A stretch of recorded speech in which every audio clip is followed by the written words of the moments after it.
Alright, so here is a top-down 2D view of the tiny house that we've designed. I'll zoom in here so you get a little bit of an idea of the layout. This is the back of the trailer. This will be a bedroom back here, and the secondary bathroom underneath there. Deck here, we would be adding something like this on here. This is like a 10.5 foot wide by 8 foot deck. These are the fender wells, obviously pretty long. It's a 4-axle trailer. Got couch here, little table that Beth Ann and I are actually using the same size table right now. The boys can sit at it. You could actually sit 6 people around here when you get the lease out. And that would fit in here just fine. It's a 10 foot wide trailer. Got our cabinet spaces, kitchen sink, got full-size stove, full-size fridge, and a little microwave. It's the same size as our microwave that we have right now. This is the bathroom in here. I'll show you that once we get further up on top here, though, is the loft beds. This is in a secondary room here, and then this is the main or master bedroom. So now we'll go into 3D mode, and you'll be able to see that. Okay, so now we are in 3D mode, and you can see all the same things here. Let's go outside the trailer. This would be the entry side.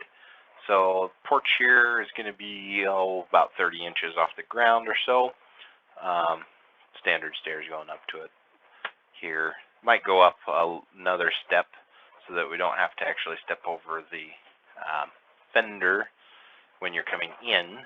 You'll have to step down into the trailer, but these are double French doors, 80 inches tall, so plenty of headroom. Full-size house door, basically.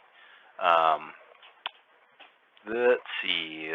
Trailer length is 47 feet long from the front of the Goose back to the back.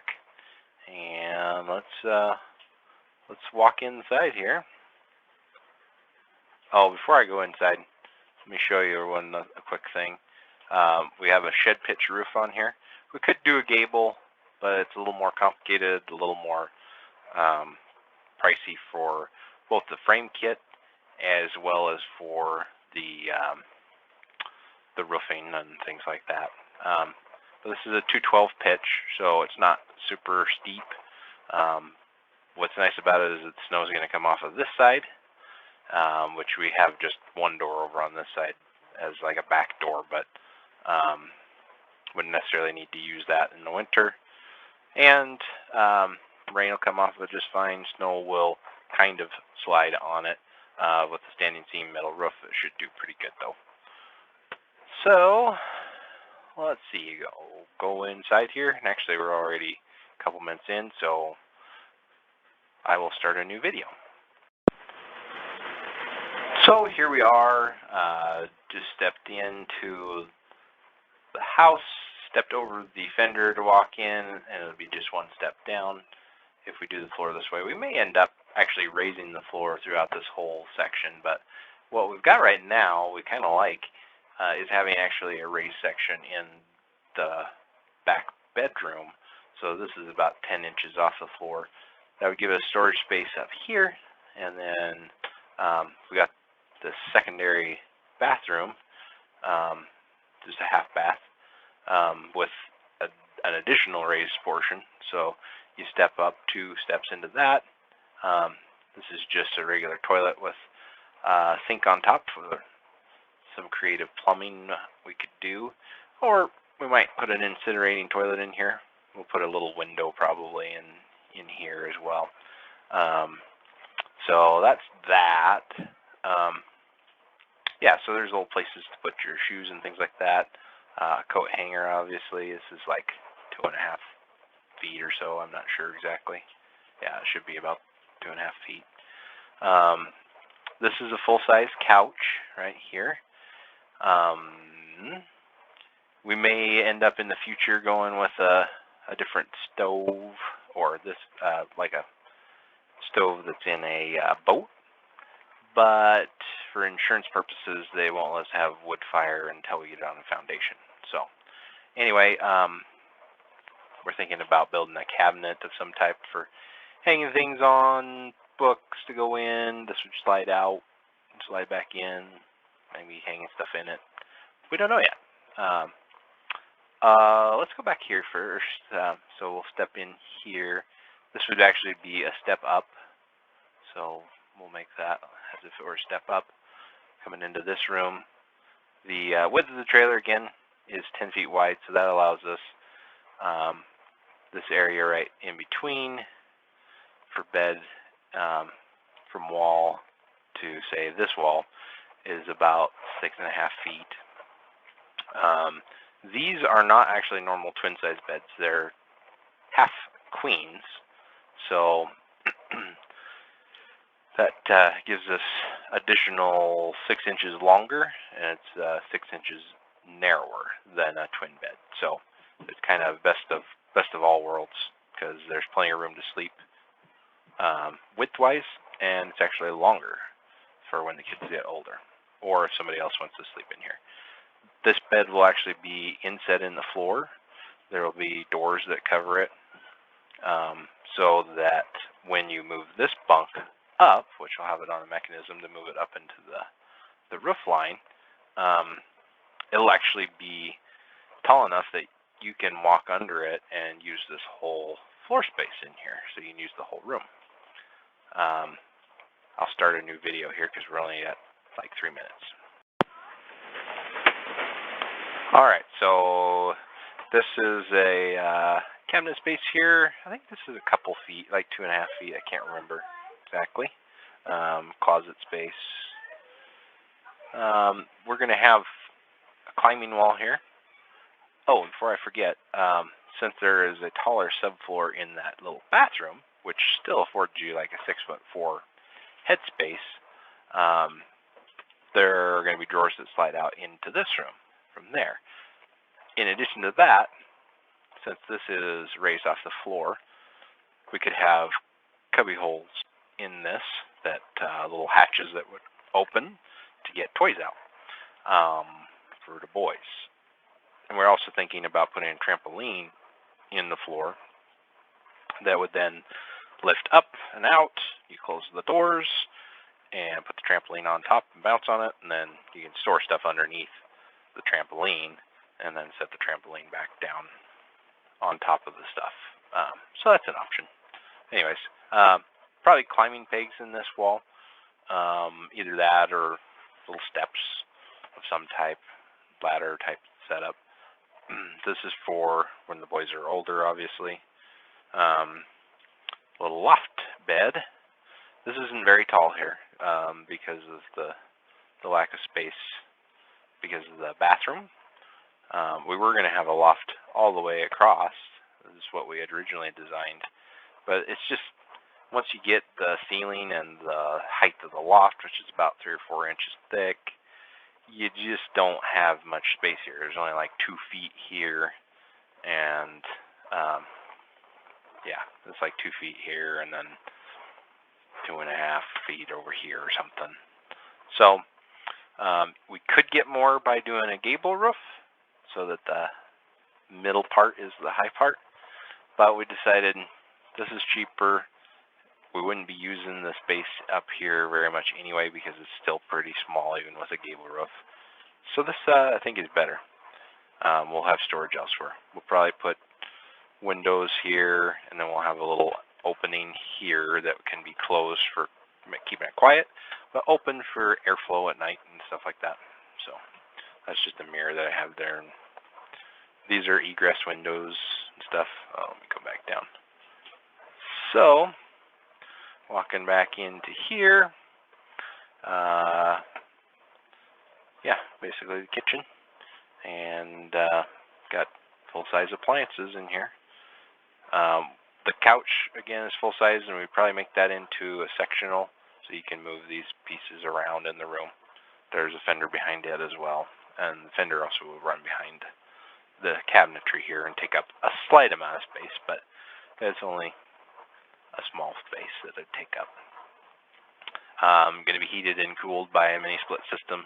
There's 2 of these units, run by 1 compressor unit. And obviously we added these clear story windows for getting lots of light in here and making it look bigger than it actually is. The wall height from the floor to the ceiling is going to be about 11 foot 4 inches, so it's pretty good size. And then on this side, obviously shorter. I think it's 9 foot something, 6 inches or something. We changed the height a couple times, but it's the trailer itself. The deck is 24 inches, so if we go much higher, we run the risk of the roofing being too tall for traveling on the road. So anyway, go to the next video. Alright, so we're going to walk over here. These are full-size doors, so it doesn't look like it with this here, but this is where your eyes would be. This one, they're all like, I want to say 80 inches? I'm not sure. But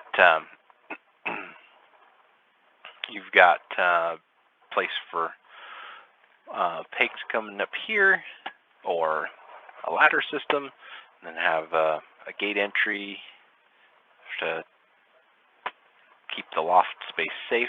There would also be one on that side. I just haven't put it in. Over here is another little pantry area. We can make this taller, or we could put little cubbies in the wall to store stuff. But lots of storage space. Obviously these cabinets aren't matched, or colors aren't right, or anything like that. Beth Ann will do a good job getting that stuff picked out.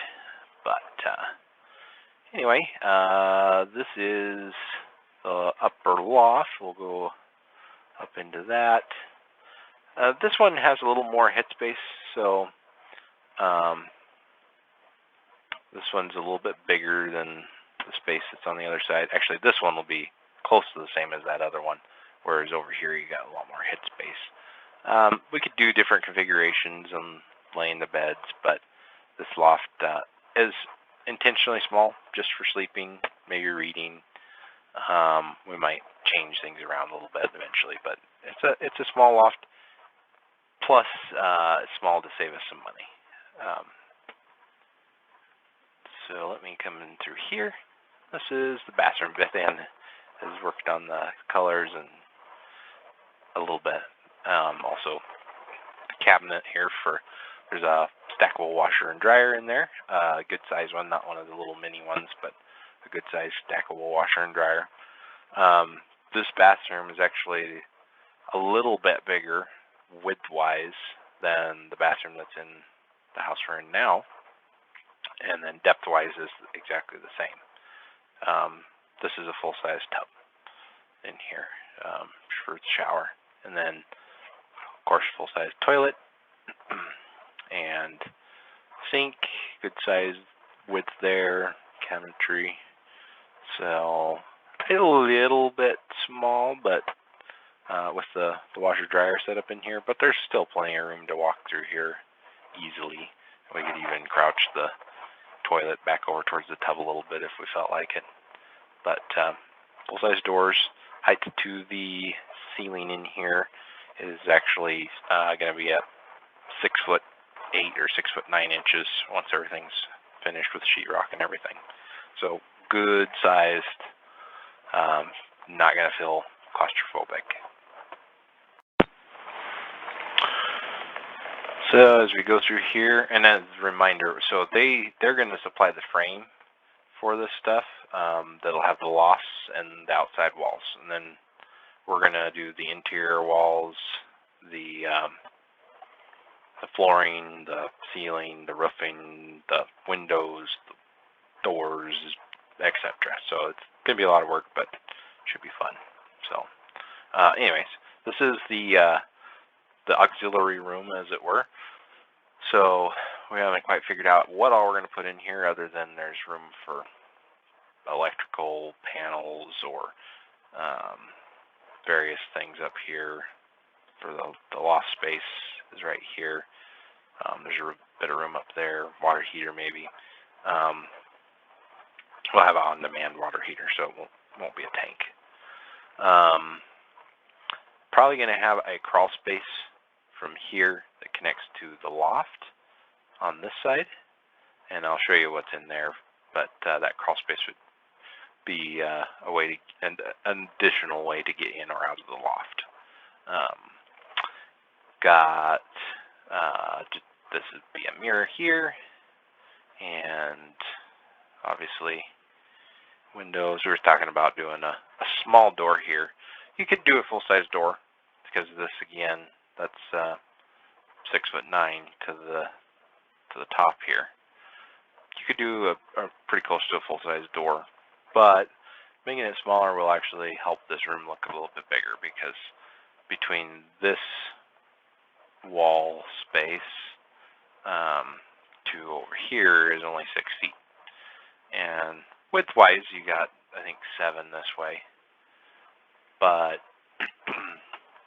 and it's wider, of course, 10 feet wide this way, and it's deeper if you count the cabinet area and up to the door, but it'll help it look a little bit bigger to have a smaller door in here, and this would go to the outside, of course.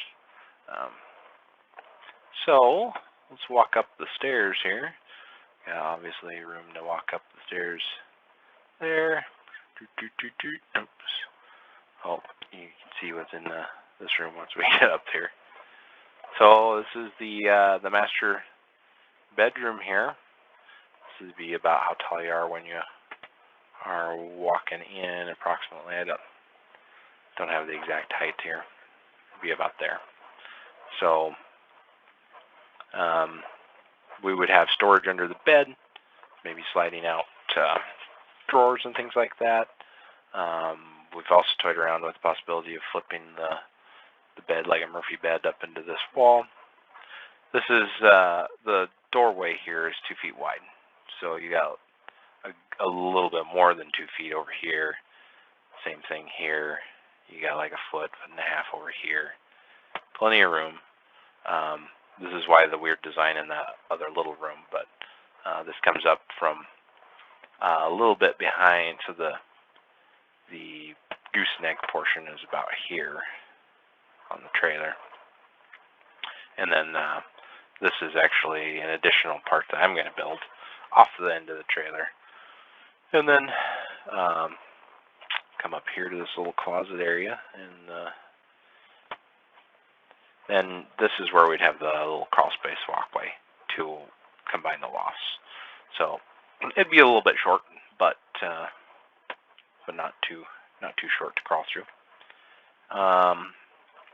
Skylight here in the ceiling, and I think that's about it.